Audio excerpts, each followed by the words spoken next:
దేవునికి స్తోత్రం. మన ప్రభువును రక్షకుడైన యేసుక్రీస్తు వారి నామంలో అందరికీ ఉదయకాల శుభములు తెలియజేయుచున్నాను. ఈరోజు దేవుని వాగ్దానము కీర్తనల గ్రంథము 65:8 చరణం. ఉదయ సాయంత్రముల ఉత్పత్తులను నీవు సంతోషభరితములుగా చేయుచున్నావు. దేవుడు ఉదయ సాయంత్రములను వాటి యొక్క ఉత్పత్తి క్రమాన్ని ఎలా చేశారో వాటిని సంతోషభరితముగా చేసి ఉన్నాడు. ఇక్కడ మనం చూసుకున్నట్లయితే కీర్తనలు 65:7 ఆయనే సముద్రముల ఘోషను వాటి తరంగముల ఘోషను అణుచువాడు, జనముల అల్లరిని చల్లార్చువాడు. నీ సూచక క్రియలను చూచి దిగంత నివాసులను భయపడుదురు. దేవుడు చేసిన ప్రతి దాన్ని వాటి యొక్క ఉత్పత్తి క్రమాన్ని చూసి ప్రతి ఒక్క దాన్ని చూసి భూమి మీద ఉన్న ప్రతి ఒక్కరూ భయపడతారు. కానీ ఈ రోజుల్లో దేవుడు సృజించిన సృష్టికర్త అయిన దేవుడు ఏ విధంగా చేశాడు అనే దాని గురించి మానవుడు కొన్ని సందర్భాల్లో భయపడతలేదు. కానీ దేవుని బిడ్డలకి దేవుడు చేసిన వాటిని ఒకసారి పరిశీలనగా చూస్తే చాలా భయం కలుగుతుంది. సృష్టికర్త భూమిపై వాన కురిపించటము, పొలాలను ఫలభరితం చేయటము, పంటల సమృద్ధిగా దయచేయటము, ఇదంతా ఎంతో అందమైన వర్ణన. అయితే ఇలా చేస్తున్నందుకు ఆయన్ను గుర్తించి ఆయనకు కృతజ్ఞతాస్తుతులు అర్పించేది మాత్రం కొద్దిమందే. అయినప్పటికీ దేవుడు దీనిని వాటి యొక్క ఉత్పత్తి క్రమాలను మనము జీవనం కొనసాగించడానికి కావలసిన ప్రతిదాన్ని కొనసాగిస్తూనే ఉన్నారు. కృతజ్ఞత లేని మనిషి నేలను చేసిందెవరు, దానిలో నాటే విత్తనాలను చేసిందెవరు, వాటిని పంట పండించి కోతకు తెచ్చేదెవరు, ఇవన్నీ చూస్తే అర్థమవుతుంది. కానీ చూడట్లేదు. ఒక్కసారి ఆకాశం వైపు చూస్తే భూమిని మానవాళిని సృజించిన ప్రేమమూర్తి అయిన దేవునికి మనము తప్పకుండా కృతజ్ఞతలు అర్పిస్తాము. దేవుడు ఇచ్చే ఈ ఉదయాలు, ఈ రాత్రులు, ఇవి లేకపోతే మనం మానవ మాత్రులం. మనం ఎలా బ్రతకగలము, మన మనుగడను ఎలా కొనసాగించగలము? కానీ దేవుడు ఇవన్నీ కృతజ్ఞత లేని వారి గురించి ఆలోచించి వాటి యొక్క ఉత్పత్తి క్రమాన్ని ఆపేయలేదు కానీ నిలిపివేయలేదు. కానీ దేవుడు వాటిని కొనసాగిస్తూనే ఉన్నారు. ఉదయం పెందలాడే లేచి కొండ మీదకి వెళ్ళి దేవుని ఉదయాన్ని ఎలా తయారు చేస్తాడో పరిశీలించండి. దేవుడు సూర్యుడిని పైకి నెడుతున్న కొలది ఆకాశంలోకి బూడిద రంగు మెల్లిమెల్లిగా కరిగిపోతుంది. అన్ని రంగులు కాస్త కాస్త అక్కడక్కడ ప్రత్యక్షమవుతాయి. అవన్నీ క్రమంగా మిళితమైన ఒకే ధవళ కాంతిగా మారే వేళకు సూర్యబింబం ప్రత్యక్షమవుతుంది. దినకరుడు టీవీగా బయలుదేరి తన కిరణాలను భూమిపై కురిపిస్తుంటే ఆ సంధ్యా రుణిమలో ప్రకృతి దేవుని మహిమను వర్ణిస్తూ గొంతెత్తి పాడే పాటను వినండి.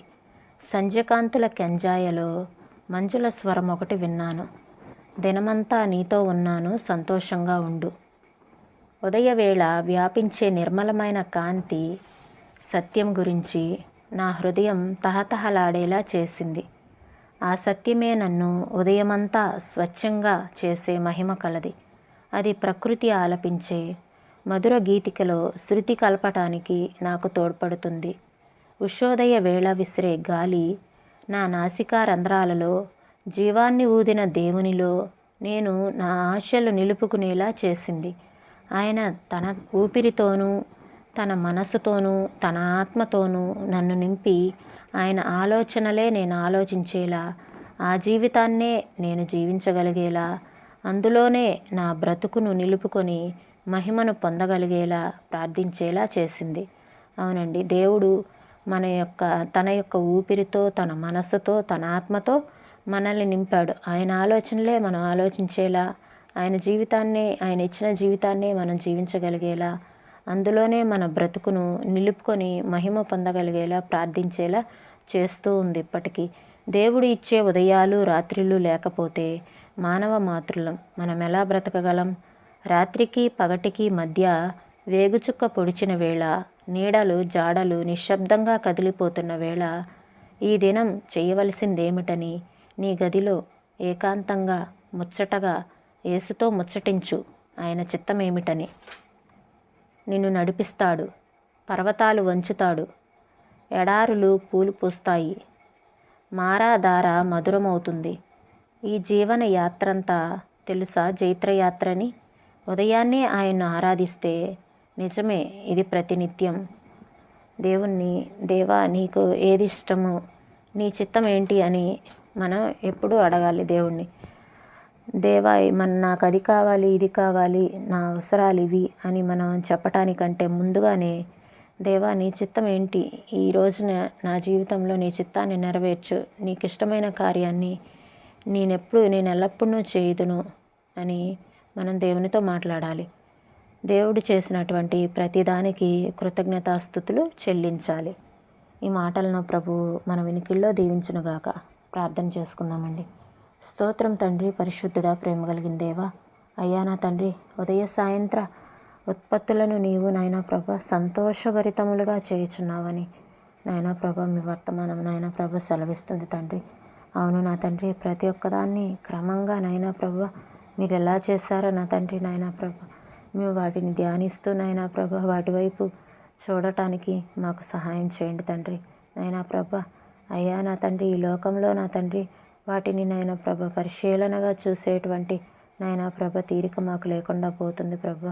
అయితే నా తండ్రి వాటిని ఎలా కలగచేశారో నాయనా ప్రభ ఒకసారి మేము వాటి వైపు దృష్టించి నా తండ్రి నీకు ఒకసారి కృతజ్ఞతాస్తుతులు చెప్పుకునేలా నా తండ్రి నాయనా ప్రభ మమ్మల్ని నడిపించండి ప్రభ. అయ్యా కృతజ్ఞత లేని వారు ఎంతోమంది ఉన్నప్పటికీ నా తండ్రి నాయనా ప్రభ మమ్మలను నా తండ్రి నీ దయతో నీ కృపతో నా తండ్రి అయ్యా మమ్మల్ని ఇంతవరకు క్షేమంగా కాపాడుతూ వచ్చారు ప్రభ. నీకు వందనాలు చెల్లిస్తున్నాం నాయన.